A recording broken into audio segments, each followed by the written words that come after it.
Hello, everybody. My name is Alika Gamble. I'm a Christian, and I'm going to give you guys some of my testimony today. So today, I identify myself as an alcoholic and a drug addict. When I go to speak somewhere, I identify myself as a sober alcoholic and addict. So I'm from Waimea. I grew up really well. I had a lot of love, a lot of structure.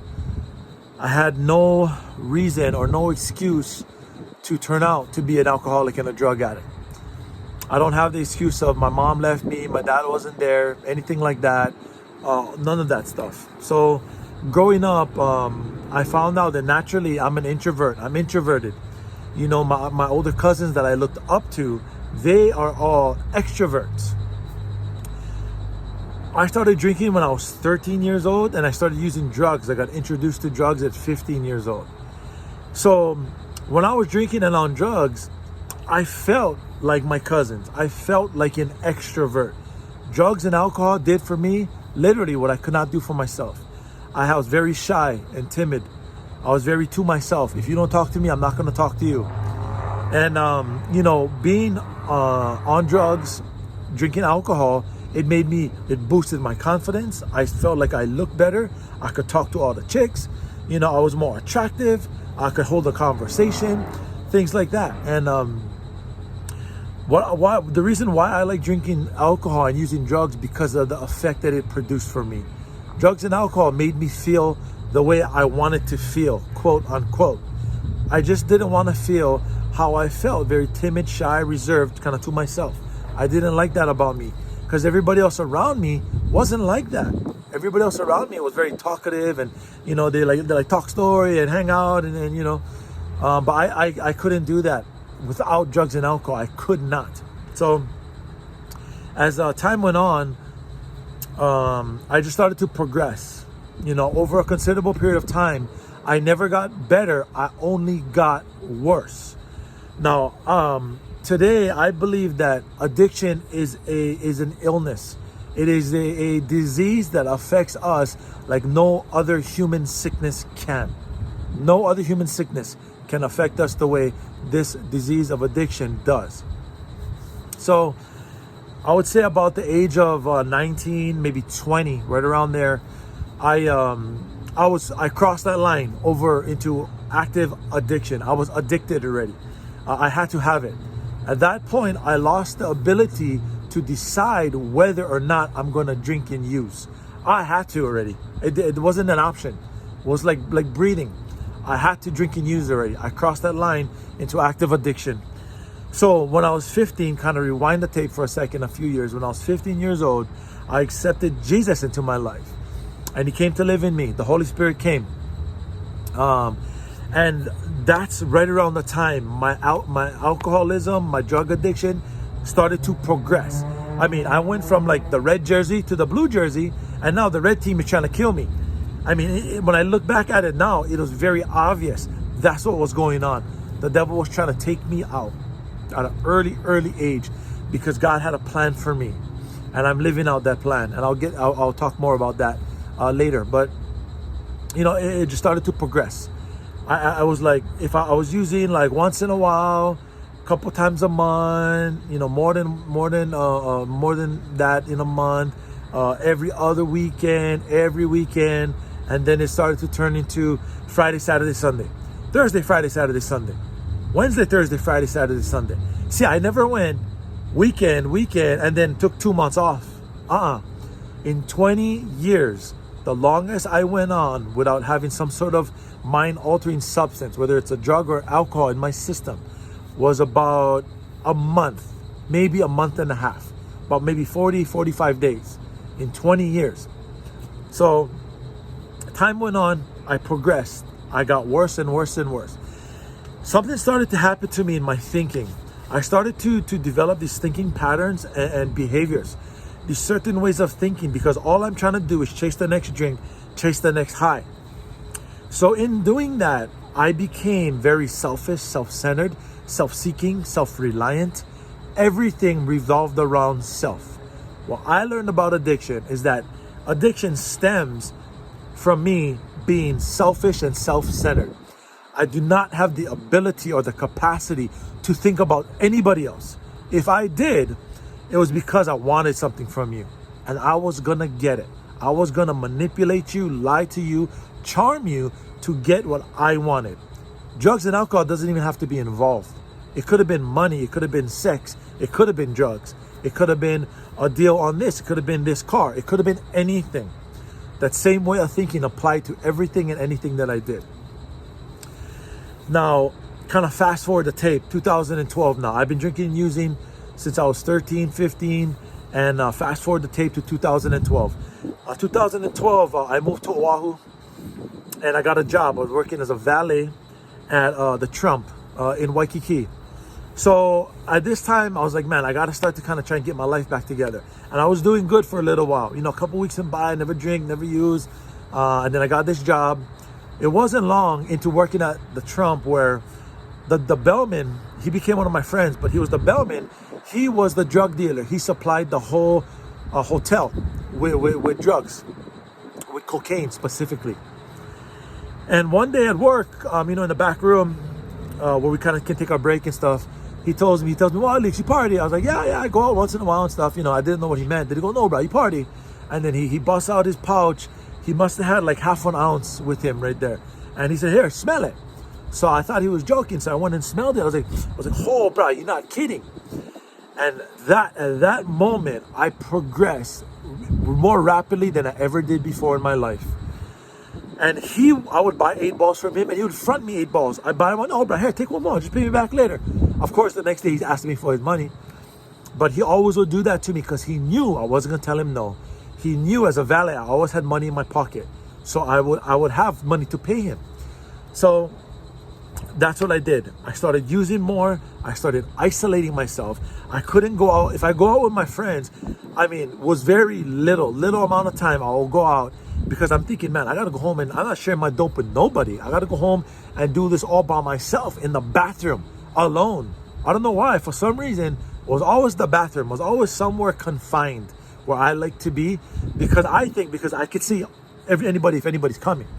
You know, I spoke to one of my friends that's in recovery too about this. Like, why do you think we are paranoid? I was super paranoid when I was high. And he told me, look, I think the reason why we're paranoid is because we know we're doing something wrong. And I absolutely agree with that. You know, so I would do that. And then I just started getting worse and worse. I would start calling off from work all the time. And then, you know, I would come up with the most amazing lies in the whole world. I would tell my boss, you know, oh, my son got into a car accident with his mom on the Big Island, so I got to fly back home and check on them, which was a lie. I was partying all night, Friday, Saturday, and got to work Sunday sometimes. And, you know, so I would buy one airline ticket on Hawaiian Airlines on my phone, screenshot it, send it to him, text him what happened. And, you know, it's about 7, 8 in the morning already. I've been partying for a couple of days. And, you know, he goes, oh, okay, bro, take care of your family. No worries, I understand. But sooner or later, I started running out of these ideas to tell him. So I ran out of ideas one time. I was partying in Waikiki all night. I was going back to Kapolei or to Makakilo to get more dope. I was all driving back and forth. And I worked at 3 o'clock. So it was starting to approach and I didn't know what to say. So what I ended up doing was punching myself as hard as I can, as fast as I can for as long as I could, till my eye was closed and was swollen. I took a picture, I sent it to my boss. Oh, bro, look, I got into a fight. Honestly, I made up some sort of unbelievable lie again. And I told him, you know, oh, I got into a fight, I got mobbed, something. And he goes, oh, okay, you know, like, you know, I got proof this way, I got proof. And it started to catch up with me. That lifestyle, it was starting to catch up with me. Slowly but surely, it was catching up. I come to California. My mom needed a new kidney. She got a new kidney up in San Francisco. I come up to California and I'm like, I ain't going back to Hawaii. I mean, everybody's trying to get into this place. It's so beautiful there. That's where I'm from. I was trying to get the heck out of there because all I could think about was all the drug dealers I owe money to, all the girls I use for sex, for alcohol, for places to stay, for cars, for this, for that, whatever it was. And That's all I could see. All these environments, places I was when I was drunk and high, embarrassing moments that happened to me, places where I would get into fights and I'm blackout drunk. I don't even remember. My friends got to tell me the next day what happened. So I'm in California. I'm like, nope, I ain't going back. So I'm staying with my sister. And again, my wherever I go, there I am. I was under the delusion that drugs and alcohol was my problem. I couldn't have been more wrong about that. So I come here, my lies start compounding. I'm staying with my sister, I'm borrowing her car. So one day I go to buy some dope up in Victorville. On my way back, I didn't realize the weather was so bad, the freeway broke to where there was traffic for like 4 hours. And I was supposed to be home at 8 o'clock. I got home at like 2 in the morning. So my sister's asking me all these questions and I'm lying about this, that, da, da, da, da, da, da, da. When the truth finally came out, she didn't even believe me. I really just destroyed that relationship at that moment with my sister. So what I decided to do was seek help, because my deep, dark secret that I kept a secret from my immediate family, especially, I kept it in the dark. Now it was exposed into the light. That same ease and comfort drugs and alcohol gave me, that's the same ease and comfort I felt when my secret came out from the dark into the light. You know, it's like, if you guys ever notice when you go into a dark room and you turn on the switch, the darkness never fights with the light to stay dark. It is immediately gone. So what I did, I tried to get into treatment. I tried to call places for beds, Cedar House, Gibson House for Men. No places were open, they were full. So I found a sober living. I moved into a sober living and I went into a 12-step program. That's what I did. So in this 12-step program, I became equipped with facts about myself. I learned so much about the disease of addiction. I learned so much about myself. See, because the disease was me. It wasn't the drugs and alcohol. Drugs and alcohol was always the solution to my problems. It never, ever was my problem. So I learning all these things about myself. See, because if you separate me from drugs and alcohol, I still gonna lie, I still gonna cheat, I still gonna manipulate, I'm still gonna use. See, that has nothing to do with drugs and alcohol. In a sober state of mind, I'm gonna choose to lie. I'm gonna choose to manipulate you to get what I want from you. So, learning all these things, working all my steps. The 4th step was a big one for me. We made a fearless and searching moral inventory of ourselves. After my 4th step, I stopped cutting myself and blaming the knife. I was no longer a victim. I was able to take responsibility for where I was at in my life for literally the first time in my entire life. I've never taken responsibility. I always had the finger pointed at somebody else of why I'm in the position I'm in, the circumstances that happened to me in my life. Never was my fault. So I get through all of my steps and I become free. I become free of me, basically, because I am the problem. It's my thinking, my cognition. That's the real problem. So, in a 12-step program, I had people that I'm still friends with that are non-believers. And typically, I would get asked this question, specifically by people like them. And the question would go somewhat like, well, if you're a Christian, how could you have been addicted to drugs and alcohol? For some reason, people think we exempt from bad times or becoming addicted to substances and alcohol. So I go right back behind Romans 12:2. I've gone to church. I've done cocaine in church too, by the way, because I just couldn't stop. Once I started, I couldn't stop. So learning all these Bible scriptures, it was still all in me. The seed was already planted, active in my addiction. So going right back behind Romans 12:2.